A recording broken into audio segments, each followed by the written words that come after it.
मानव स्वास्थ्य एवं रोग, ह्यूमन हेल्थ एंड डिजीज़। आज हम लोग पढ़ने जा रहे हैं ह्यूमन हेल्थ एंड डिजीज़। सबसे पहले इस चैप्टर में हम लोग साइंटिस्ट के नाम पढ़ेंगे।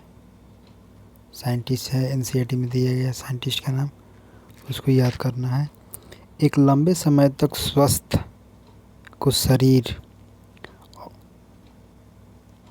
शरीर और प्राचीन यूनानीवासी जैसे हिप्पोक्रेटिस और चिकित्सा का भारतीय आयुर्वेद तंत्र भी यही दावा करते थे। ऐसा माना जाता था कि काले पित्त ब्लैक बाइल वाले व्यक्ति गर्म व्यक्तित्व वाले होते हैं और उन्हें बुखार होता है। इस प्रकार के निष्कर्षण का कारण मात्र विश्वसनीय विचारधारा थी। मतलब पहले के ज़माने में, जैसे पहले के यूनानीवासी एक हिप्पोक्रेटिस था और भारतीय आयुर्वेद सिस्टम, ये दोनों ये दावा करते थे कि काले पित्त ब्लैक बाइल जो होता है उस वजह से आदमी का जो ब्लड होता है वो गर्म होता है, उसी को बुखार कहा जाता है। ऐसे मतलब कुछ दावा गया था और ये एकदम फिलोसफियर मतलब ये थॉट था। विलियम हार्वे द्वारा प्रयोगात्मक अवधि अपनाते हुए रक्त परिशुद्धता की खोज और थर्मामीटर की उपयोग करते हुए काले पित्त वाले व्यक्तियों के शरीर का तापमान दर्शाने से स्वास्थ्य के अच्छे तरल की परिकल्पना हाइपोथेसिस का गलत सिद्ध कर दिया। कुछ वर्षों बाद जैविकी ने बताया कि तंत्रिका तंत्र, न्यूरल सिस्टम और अंतःस्रावी तंत्र, हाइड्रोक्राइन सिस्टम हमारे परितंत्र तंत्र ह्यूमन सिस्टम को प्रभावित करते हैं और हमारा प्रतिरक्षा तंत्र हमारे स्वस्थता को बनाए रखता है। इस प्रकार मन और मानसिक अवस्था हमारे स्वास्थ्य पर असर डालती है। निस्संदेह स्वास्थ्य निम्नलिखित बातों से प्रभावित होती है। आनुवंशिक विकार, जेनेटिक डिसऑर्डर, वे अणुताएं जिनको लेकर बच्चा जन्मता और वे अणुताएं जो बच्चे को जन्म से ही माता पिता से वंशागत रूप से मिलती है, उसको क्या कहते हैं? जेनेटिक डिसऑर्डर कहते हैं या आनुवंशिक विकार भी कहते हैं। संक्रमण, हमारी जीवन शैली जिसमें जो खाना हम खाते हैं और पानी हम पीते हैं, वह विश्राम हम शरीर को देते हैं और जो व्यायाम हम करते हैं, जो स्वभाव हमारे भीतर है और जिनकी हम में कमी है आदि शामिल है। हम सभी स्वस्थ शब्द का प्रयोग धड़ल्ले से करते हैं, जिसकी कई परिभाषा है। स्वस्थता का अर्थ मात्र रोग की अनुपस्थिति अथवा शारीरिक स्वस्थता नहीं है। इसे पूर्ण रूप से शारीरिक, मानसिक और सामाजिक स्वस्थता के रूप में परिभाषित किया जा सकता है। जब लोग स्वस्थ होते हैं तो वे काम में अधिक सक्षम होते हैं। इससे उत्पादकता बढ़ती है और आर्थिक संपदा आती है। स्वस्थता से लोगों का आयुकाल बढ़ता है और शिशु तथा मातृ मृत्यु दर में कमी आती है। अच्छा स्वास्थ्य बनाए रखने के लिए संतुलित आहार, व्यक्तिगत स्वच्छता और नियमित व्यायाम बहुत महत्वपूर्ण है। शारीरिक और मानसिक स्वास्थ्य पाने के लिए अति प्राचीन काल से योग का अभ्यास किया जा रहा है। रोग है, अपशिष्टोवेस्ट का समुचित निपटान, रोगवाहकों वेक्टर का निर्माण एवं खाने और पानी के संसाधनों का स्वस्थ रखरखाव अच्छे स्वास्थ्य के लिए आवश्यक है। जब शरीर के एक या अधिक अंगों या तंत्रों के प्रकारों या प्रतिकूल प्रभाव पड़ता है और विभिन्न चिन्ह और लक्षण प्रकट होते हैं, तो हम कहते हैं कि हम स्वस्थ नहीं हैं, अर्थात हमें रोग हो गया है। संक्रमण और असंक्रामक समूह में बांटा जा सकता है। संक्रामक रोग कहते हैं। संक्रामक रोग बहुत आम है और हम सब कभी न कभी इसके शिकार हुए हैं।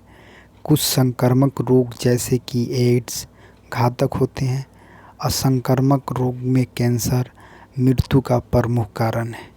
नशीले पदार्थों ड्रग्स और एल्कोहल का कुप्रयोग भी हमारे स्वास्थ्य पर प्रतिकूल प्रभाव डालता है। कुछ शब्द जो प्रतिरक्षा से संबंधित है। सम टर्म रिलेटेड टू इम्यूनिटी। प्रतिरक्षा शरीर के रोग अथवा रोगाणु के प्रति प्रतिरोधक क्षमता प्रतिरक्षा कहलाता है। एंटीजन एंटीबॉडी के उत्पादन को उत्प्रेरित करने वाले पदार्थ एंटीजन कहलाते हैं।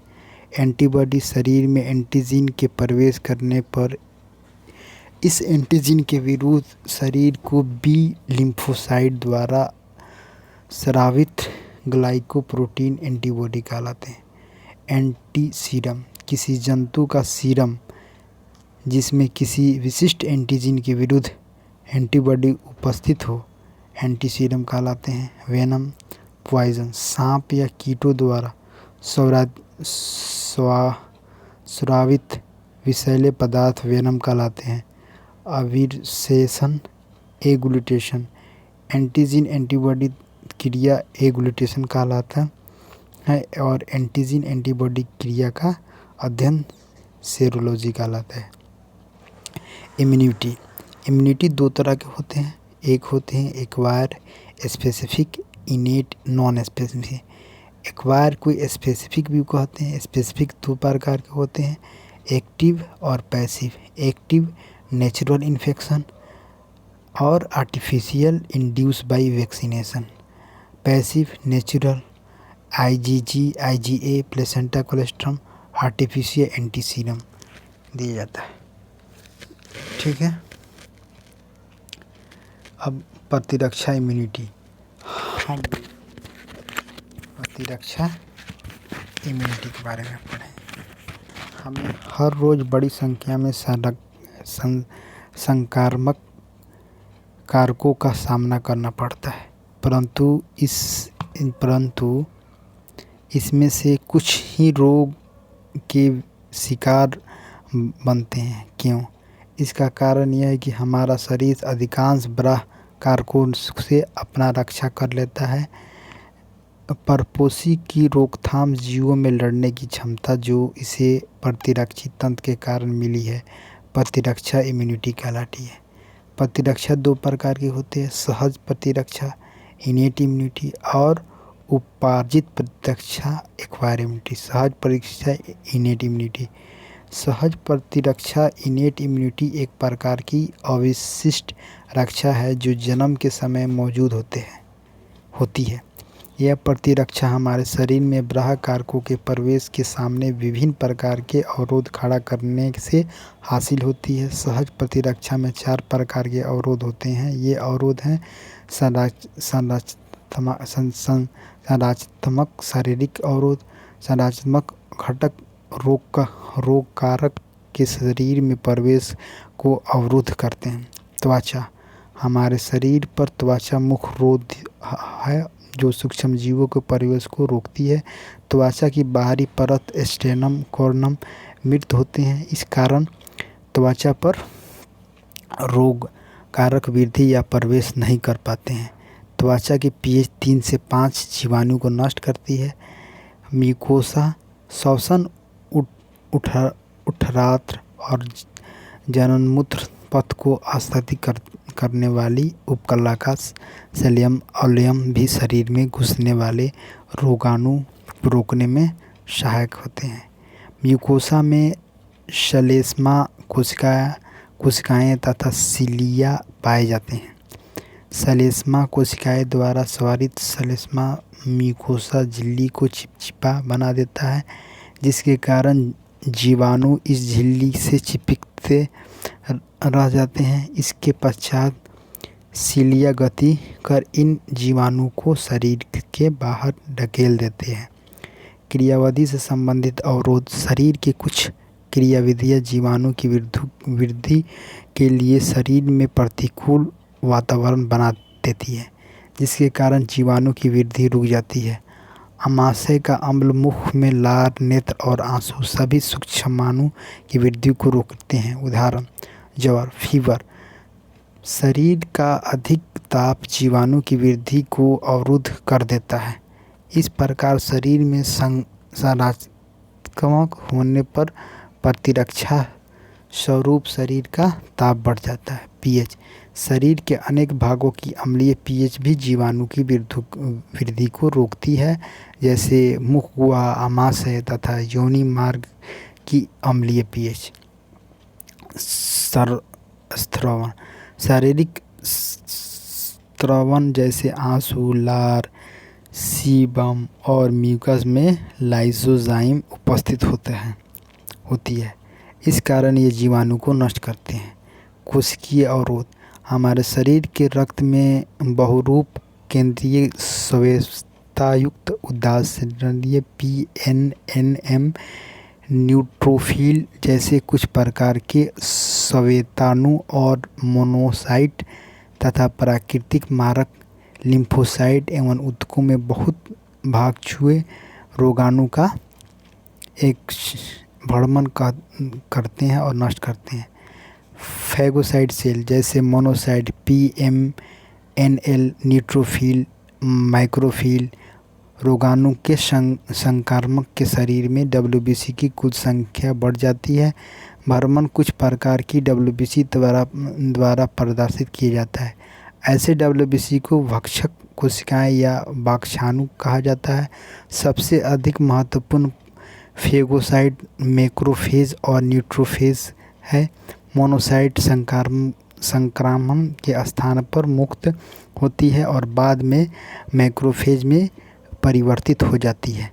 मैक्रोफेज एक बड़ी अनियमित आकार की कोशिकाएं हैं जो सूक्ष्म जीवों, वायरस कोशिका, अपशिष्ट आदि को संक्रमण की प्रतिक्रिया स्वरूप निकाल जाती है।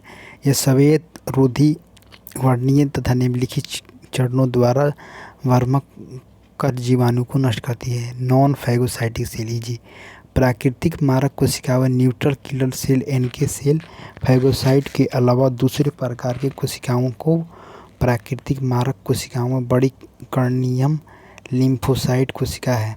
ये कोशिका अपना लक्ष्य बाह्य कोशिका, प्रत्यन कोशिका, संक्रमणित कोशिका और शरीर के ट्यूमर कोशिका को बनाती है तथा उनकी प्लाज्मा झिल्ली में फॉर्मोलिन अवरोधित छिद्र बनाकर मारती है।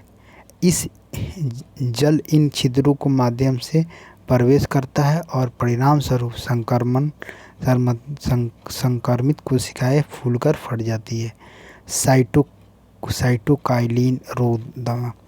विषाणु संक्रमित कोशिकाएं इंटरफेरोन नामक प्रोटीन के स्रवण कहलाती है, जो संक्रमित कोशिकाओं को और आगे विषाणु संक्रमण से बचाती है। यह 270 अमीनो अम्ल से बने हुए एंटीवायरल प्रोटीन होते हैं जो वायरस संक्रमित कोशिकाओं द्वारा स्रावित होते हैं तथा अपने आसपास के सेल को ट्रांसलेशन इनहिबिशन प्रोटीन TIP बनाने के लिए उत्प्रेरित करते हैं।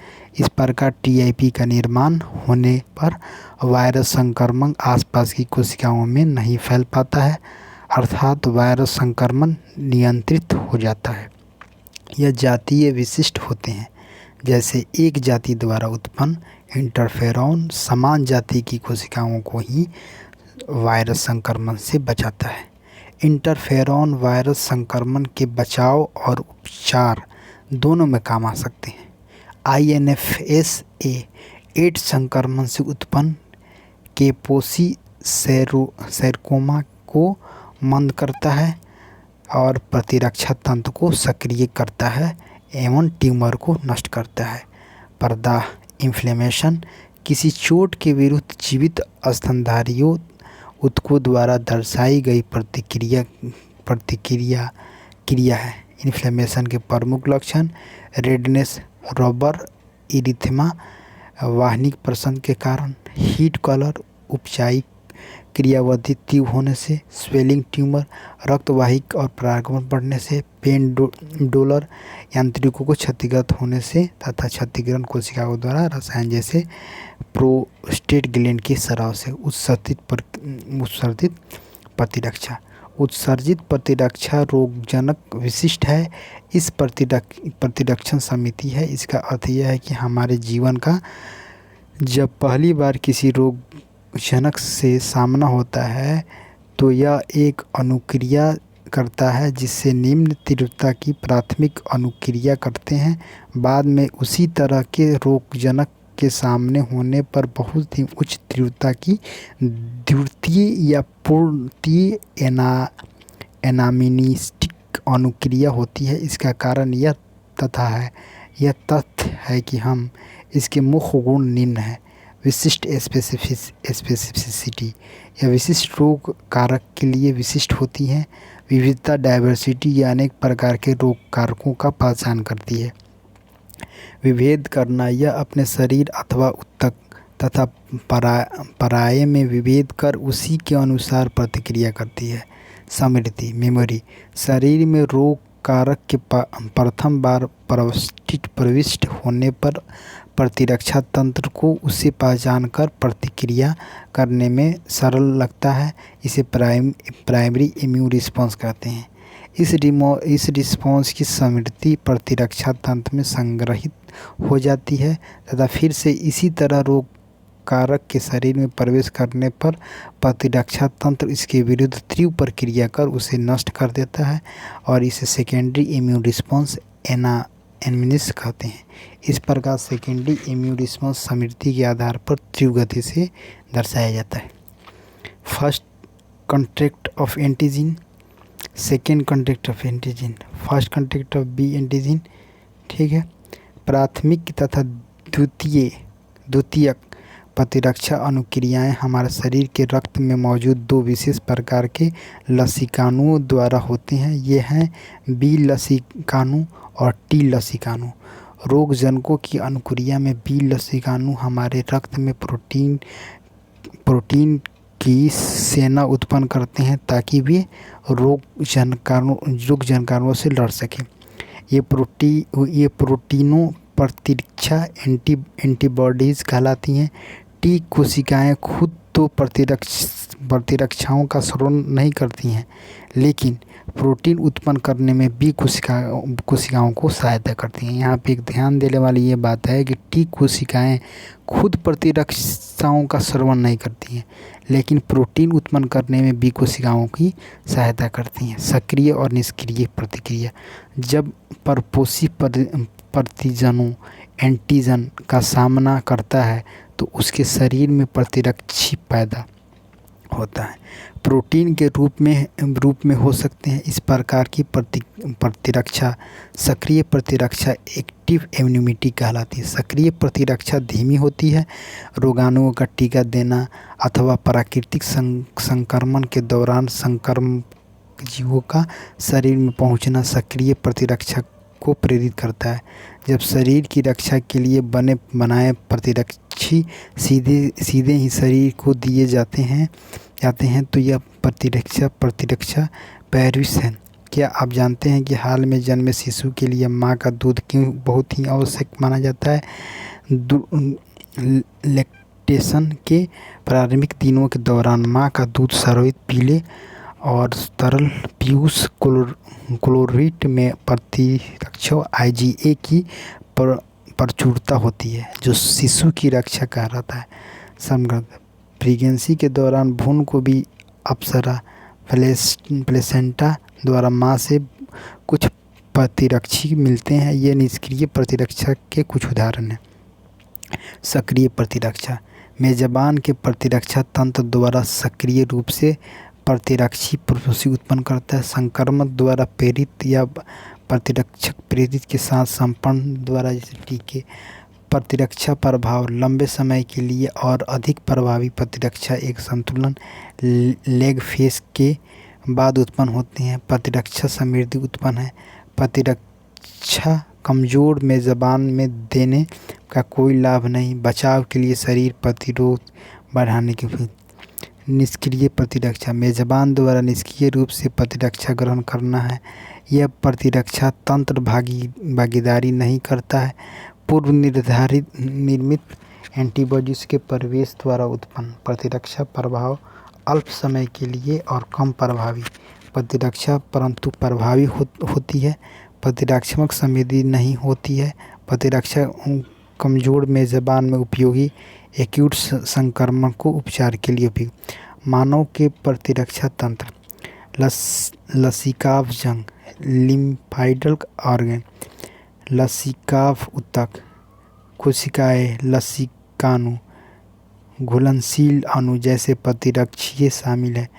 प्रतिरक्षा तंत्र इस मायने में बेजोड़ है कि यह विभाजित परिजनों को पहचानता है, इसके प्रति अनुक्रिया करता है। याद रखता है कि प्रतिरक्षा तंत्र एलर्जी प्रतिक्रियाओं, स्वयं प्रतिरक्षा रोग और अंग प्रतिकरण में महत्वपूर्ण भूमिका निभाए। लसिकाव अंग वे अंग हैं जिनमें लसिकाणुओं की उत्पन्न है या परिपक्व मैच्यूरियन अस्तित्व मज्जा, बोन मैरो और थाइमस ऐसे प्राथमिक लसिकाव अंग है जहां अपरिपक्व लसिकाणु परिजन संवेदनशील लसिकाणु में विभेदित होते हैं। परिपक्वता के बाद लसिकाणु पलीरा स्पिन लसिका ग्रंथि टासलियों और क्षुद्रांत के पैचों को परिसेसिका अफ्रेडिक्स जैसे द्वितीयक अंगों में चले जाते हैं। द्वितीयक लसिकाव अंग ऐसे स्थान हैं जहां लसिकाणुओं की प्रतिजनन के साथ पारस्परिक क्रिया होती है जो बाद में प्रचुर संख्या में उत्पन्न होकर प्रभावी कोशिकाएं बनाए जाते हैं। अस्थि मज्जा मुख्य लसिकाव अंग है जहां लसिकाओं समेत सभी रुधि कोशिकाएं उत्पन्न होती है। थाइमस एक स्पालिस लोल्ड अंग है जो हृदय के पास और ओरोसिट के नीचे स्थित है। जन्म के समय थाइमस काफ़ी बड़ा होता है लेकिन बढ़ती उम्र के साथ आकार में घटता रहता है और यौनावस्था आने पर यह बहुत छोटे आकार का रह जाता है। अवस्थित मज्जा और थाइमस दोनों ही टी लसिकाओं और परिणामों की सूक्ष्म परिवहन कराते हैं। रिज्यूमेशन के आकार का बड़ा अंग है। इसमें मुख्य रूप से लसिकाणु और वायुक्षी होते हैं। यह रुधिका में पैदा होने वाले सूक्ष्म जीवों को फास्कस रुधि निरंतर फिल्टर के रूप में काम करते हैं। फलिया में लाल रक्त क्रियाओं का बड़ा भंडार होता है। लसिका ग्रंथि छोटी ठोस संरचनाएं होती है जो लसिका तंत्र पर भिन्न भिन्न स्थानों पर स्थित है जो सूक्ष्म जीव या दूसरे प्रतिजनन लसिका और ऊतक सरल में जाते हैं। लसिका इन्हें सांस लेती है। लसिका ग्रंथि में फंसे बदले वहाँ मौजूद लसिकाओं के संकरित और प्रतीक्षा इतना प्रमुख पादकों श्वसन, पाचन और जननसूत्र के बीच प्लानिंग के भीतर लसिका ऊतक स्थित है। सलियम संबंध लसिका ऊतक LMALT bone marrow, lymphocyte, stem cell, T thymus T cell, B cell, memory suppressor killer, T helper, memory plasma, IgG, IgA, IgM, IgD इतना। लिम्फोसाइट के आधार पर सक्रिय प्रतिरक्षा तंत्र दो प्रकार के होते हैं। CMI सेल मीडिएटेड इम्यूनिटी और cell immunity T lymphocyte, EMI antibody mediated immunity और ह्यूमरल इम्यूनिटी बी सेल। कोशिका के आभारी CMI यह प्रतिरक्षा तंत्र टी कोशिकाएं 60 से 70% आंतरिक होती है। इसमें टी सेल 4 प्रकार की पाई जाती है: सहायक टी सेल, संपादक टी सेल, मारक टी सेल और समृद्धि टी सेल। जब रोगाणु शरीर में प्रवेश करता है तो मैक्रोफेज उनसे पहले क्रिया करती है तथा साइटोकाइनिन और इंटरल्यूकिन्स या मोनोक्लोनाइट करके टीएच सेल की सक्रिय करती है। सहायक टी सेल ये प्रक्रिया helper cell, killer T cell तथा बी सेल की उत्तेजित कर देती है। अतः ये दोनों सेल विभाजित होकर समान कोशिकाएं का समूह बनाती है। इस घटना का क्लोन सेक्शन कहते हैं। मारक टी सेल ये कोशिकाएं अथवा उनका समूह क्लोन लक्ष्य कोशिकाएं व संक्रमित कोशिकाओं को नष्ट कर देती है एवं लिम्फोसाइट पदार्थों का स्राव द्वारा कैंसर कोशिकाओं तथा रोगाणुओं को मार देती है। ये लिम्फोसाइट भी स्रावित करती है जो कि भक्षक कोशिकाओं को आकर्षित करती है। ये कोशिकाएं आधारित प्रतिक्रिया के लिए उत्तरदायी है। यह प्रत्येक कोशिकाएं ट्यूमर कोशिकाएं तथा बाह्य कोशिकाओं को भी नष्ट कर देती है। संक्षमक टी सेल से शरीर की प्रतिरक्षा तंत्र को स्वयं के एंटीजन सेल्फ एंटीजन के विरुद्ध प्रतिक्रिया करने से भी रोकते हैं। इस कारण इसको सप्रेसर टी सेल भी कहा जाता है। ये कोशिकाएं टीसी व टीएच के कार्यों को अवरोधित करती है। बी सेल और प्लाज्मा सेल में सेल भी टीएच के द्वारा संदमन कारकों को संश्लेषित करके प्रभावित करते हैं।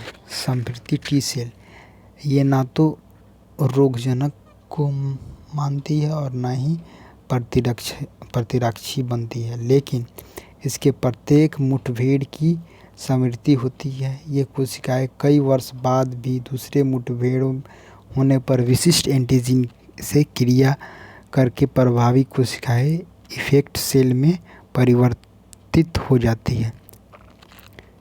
प्रदर्शन एंटीजन प्रोसेसिंग सेल प्रतिरक्षा प्रणाली अंतर्गत प्रत्येक प्रजनित अणु के प्रदर्शन कोशिकाओं और वितरक प्रभावक लाभिकाओं आदि के द्वारा संचालित प्रोसेस किया जाता है। यह संचारित प्रतिजन इन कोशिकाओं की सतह पर प्रदर्शित किया जाता है, जैसे कि टी सहायक लसिकानु प्रजितन और प्रदर्शन कोशिकाओं को समीपन से गुजरती है। तो यह प्रजलित के धारण करने वाले प्रदर्शन कोशिकाओं के प्रजलित को पहचानती है और सक्रिय हो जाती है। टी सहायक कोशिका जब बी कोशिकाओं को ओटी मारक कोशिकाओं को सक्रिय कर देती है। ये कोशिकाएं आगे फ्यूचर विभाजन द्वारा क्लोन बनाती है और प्रतिरक्षी आधारित देखते हैं एंटीजन बाइंडिंग है। एंटीजन बी सेल 10 से 20 द्वारा स्वारित एंटीबॉडी पर आधारित होती है। एंटीबॉडी या इम्यूनोग्लोबिन की संरचना यह जटिल ग्लाइकोप्रोटीन से मिलकर बना अणु होता है, जिससे 4 पोलिट्रोजाइड श्रृंखला, 2 भारी तथा 2 हल्की श्रृंखला आपस में डाइसल्फाइड बॉन्ड द्वारा जुड़े वाई आकृति बनाते हैं, H2I2 से दर्शाते हैं तथा इस अणु के शीर्ष पर उपस्थित 2 बिंदुओं पर एंटीजन बड़ा ही सक्रिय करता है। कुंजी सिद्धांत लॉक एंड की कॉन्सेप्ट के अनुसार जुड़कर एंटीजन एंटीबॉडी कॉम्प्लेक्स बनाता है। एंटीबॉडी के कार्य अभिलेशन एगुलेटेशन एंटीबॉडी रोगाणु की सतह से उपस्थित एंटीजन से जुड़कर कोशिका विखंडन द्वारा रोगाणु को नष्ट कर देता है। ओपोसिशन एंटीबॉडी आईजी और आईजीएम रोगाणु के चारों ओर आवरण कोटिंग बनाकर भरण सेल को उत्तेजित कर देते हैं। इस प्रकार एंटीबॉडी और एंटीजन के साथ जुड़कर फागोसाइटोसिस के प्रेरित करती है। उदासीकरण न्यूट्रलाइजेशन एंटीबॉडी रोगाणु द्वारा जोड़े गए वहाँ विष एक्सोटोक्सिन को भी निष्क्रिय कर देती है। आईजीजी शरीर के द्रवों को सुरक्षा करता है। आईजीए शरीर के सतह की सुरक्षा करता है। आईजीएम शरीर रक्त प्रवाह की सुरक्षा करता है। आईजी क्षेत्रीय अति संवेदनशीलता की मध्यस्थता करता है। आईजीटी बी लिम्फोसाइट को सक्रिय से संबंधित करता है। सुरक्षा प्रतिप्रति त्वचा तथा सॉलिड झिल्ली सुरक्षा की द्वितीय प्रति न्यूट्रोफिल मोनोसाइट माइक्रोफेज इंटरफेरॉन जवर सुरक्षा की तीसरे टी बी लिम्फोसाइट द्वारा विशिष्ट प्रतिक्रिया तंत्र। उसके बाद आते हैं प्रतिरक्षा के प्रकार। आईजीए कुल मात्रा 10। पीयूष कोलेस्ट्रम में उपस्थित प्राथमिक प्रतिरक्षी अणु भार 1,70,000 लार सूक्ष्म पसीना तथा आंसुओं में भी उपस्थित स्वेच्छम का अलावा म्यूकस मेम्ब्रेन व शरीर के बाह्य सतह से सुरक्षा द्वारा निष्कासित इनहेलेंट के अंतरिक्ष IgD 1 से 3 अति सूक्ष्म मात्रा में रक्त लासिका कोशिकाओं की सतह से उपस्थित अणु 1,85,000 बिलियन IgE 0.5 से अत्यंत कम मात्रा में उपस्थित मांस कोशिकाओं और बेसोफिल्स से विशिष्ट संलग्न दर्शाने वाली अनुभार 1,88,000 मांस कोशिकाओं को उत्प्रेरक एलर्जी से अधिकांश समझ सकते हैं। IgG 70 से 80 सर्वाधिक प्रचुरता से मिलने वाली अपर प्लेसेंटा से पार होने की क्षमता युक्त अनुभार 1,46,000 सबसे हल्का रक्त एवं स्नायु IgM 5 से 10% 5 प्रतिजनन की अनुक्रिया उत्पन्न प्रथम सबसे पुरानी 80% उत्पत्ति अनुभार 9,60,000 सबसे भारी पेंटामस के रूप में सर्वाधिक इतना गोल्डन की पॉइंट विलियम हार्वे ने सबसे अच्छे तरल का परिकल्पना का खंडन किया। स्वस्थ शारीरिक मानसिक तथा सामाजिक परिपक्वता की अवस्था में इंटरफेरॉन वायरस संक्रमित कोशिकाओं द्वारा प्रभावित किए जाते हैं। प्राकृतिक मारक कोशिकाओं एक अभरकाणु बड़ी कोशिकाओं अनुवर्त होती है। अल्फा इंटरफेरॉन प्रतिरक्षा तंत्र को सक्रिय कर अवरुद्ध को नष्ट कर देता है। टी कोशिकाएं स्वयं प्रतिरक्षा सुनिश्चित कर रहती है। माल्ट मानव शरीर के कुल इतना में होता है। गोल्डन की पॉइंट इसको पढ़ना है। टीकाकरण एवं वैक्सीन एक प्रकार के मंडित सक्रिय रोग कारक के रोकथाम एवं एंटी प्रोटीन होते हैं जिसको किसी व्यक्ति के शरीर में प्रवेश कराने पर इस रोग के प्रति प्रतिरोधकता उत्पन्न हो जाती है। इतिहास एडवर्ड जेनर 1796 में फादर ऑफ इम्यूनिटी ने पाया कि गवालों में स्मॉल पॉक्स रोग नहीं होते हैं तथा उनके शरीर पर एक विशिष्ट प्रकार के निशान स्क्रैब उपस्थित होते हैं। जेनर ने इस निशान में से कुछ पदार्थ लेकर एक 8 साल के बच्चे में परिचित करवाया। इस पश्चात उन्होंने उस बालक में स्मॉल पॉक्स विषाणु के प्रवेश कराया परंतु उस बालक में स्मॉल पॉक्स के कोई लक्षण प्रकट नहीं हुए। जेनर ने यही प्रयोग अन्य व्यक्तियों में दोहराया परंतु समान परिणाम प्राप्त अर्थात उनमें रोग उत्पन्न नहीं हुआ। इस आधार पर जेनर ने वैक्सीनेशन की अवधारणा को बताया। लुईस पास्चर उन्होंने रोग कारक के अक्रिय करने की विधिया के बारे में बताया था। चिकन कोलेरा एंथ्रेक्स तथा रेबीज के टीके बनाए। वान वेरिंग्स उन्होंने सर्वप्रथम निष्क्रिय प्रतिरक्षा पैसिव इम्यूनिटी के बारे में बताया तथा डिमेंशिया एंटीजन को भेड़ सीप में प्रवेश करवाए। एंटीबैक्टीरियल सीरम एडीएस बनाए। इन्हें निष्क्रिय प्रतिरक्षा का जनक कहा जाता है। प्रतिरक्षाकरण या टीकाकरण का सिद्धांत प्रतिरक्षा तंत्र की समिति के गुण पर आधारित है। टीकाकरण में रोगजनक तथा निष्क्रिय दुर्लभ रोगजनक टीका की प्रतिजनीय प्रोटीन की निर्धारित करके शरीर में प्रवेश कराई जाती है के विरुद्ध शरीर में उत्पन्न प्रतिरक्षाएं वास्तविक संरक्षण के दौरान रोगजनक कारकों को निष्प्रहित बना देती है। टीका समृद्धि बी और टी कोशिका भी बनाते हैं जो परवर्ती प्रोसेस से संमिश्रित होने पर रोगजनक को जल्दी से पहचान लेती है और प्रतिरक्षा के भारी उत्पन्न से हमलावर को हरा देती है। अगर व्यक्ति किन्हीं ऐसे घातक रोगाणुओं के संरक्षण होता है जिससे कि के लिए फौरन प्रतिरक्षा अल्पसंख्यक में तो प्रभावकारी निष्क्रिय प्रतिरक्षीय उत्कृष्ट एंटी के टीके के रूप में सीधे ही दिए जाने की ज़रूरत है। सांप के काटने जाने के मामले में भी रोगी हो जो सुई लगाई जाती है उसमें सर्प विष वेनम के विरुद्ध निष्पादित प्रतिरक्षा होती है। इस प्रकार का प्रतिरक्षा का निष्क्रिय प्रतिरक्षा कहलाती है। पूर्ण वाय डीएनए उत्पन्न होने वाला इस विधि के टीकों का बड़े पैमाने पर उत्पादन होने लगा है। इसलिए प्रतिरक्षाकरण हेतु उन टीकों की उपलब्धता खूब बढ़ी है। ट्रांसजेनिक ईस्ट खमीर से बनने वाली एक यकृत बी टीका हेपेटाइटिस बी टीका smallpox, rotavirus, BCG, Calmette Guerin, OPV, oral polio vaccine, MMR, measles, mumps, rubella, Salk polio, killer vaccine, live vaccine, killer vaccine, Salk polio, वुम्स कॉज, TAB, rabies, influenza, toxoid vaccine, tetanus, diphtheria, recombinant antigen vaccine, hepatitis B, HL हाल, human lymphocyte antigen हाल। सबसे पहले leucocyte का पर खोज की हिस्टो कंपेटिबिलिटी एंटीजन लिए अनेक प्रकार के जीनों में से अधिकांश जीन क्रीमिया 6 पर अवस्थित होते हैं। Major histocompatibility complex MSC and HLA complex कहते हैं। ग्राहक प्रतिरक्षा तंत्र दाता अंग पर उनकी योग्यता एंटीजन हिस्टो कंपेटिबिलिटी एंटीजन को पहचान सकता है और इसके अनुसार ग्राही इसे स्वीकार या नकार रिजेक्ट करता है। हमारे क्रोमोसोम में 6 समझाते पर हाला एलिनिन क्रम से रखे होते हैं। इस हेमाफिल्स हैलोफाइट कहलाते हैं। इस व्यक्ति विशेष से एक हाला हेपेटाइट प्रत्येक जनन के आनुवंशिक रूप से आता है।